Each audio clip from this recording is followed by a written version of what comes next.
I moved into my missing cousin's apartment. Her diary keeps updating every night.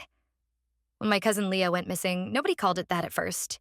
She was taking space, finding herself, off the grid for a while.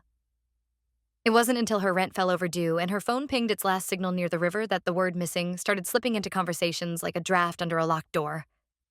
Her parents couldn't stand the thought of her place sitting empty, but they also couldn't walk inside without shaking. I needed somewhere cheap to live. So a month after she vanished, I moved into her apartment with 2 suitcases and a promise to keep it just the way she left it.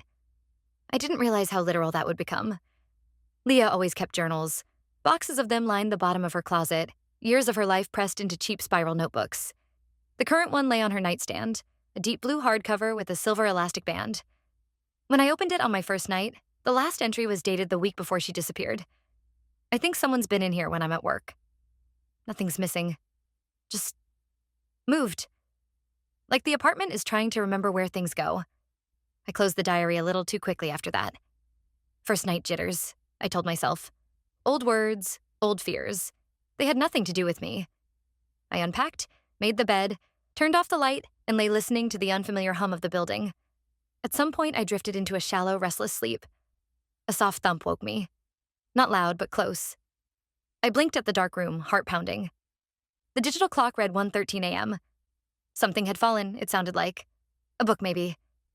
I turned on the lamp. Everything looked the same. The framed print on the wall, the stack of boxes in the corner, the blue diary on the nightstand. Except the diary was open.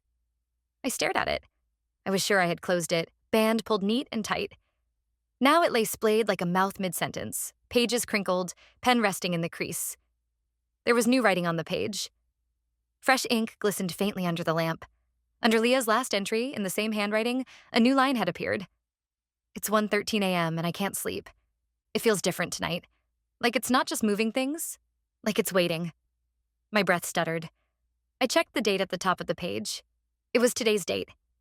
My name was added at the end, cramped into the margin as though the space had been an afterthought. It's waiting for us, Maya.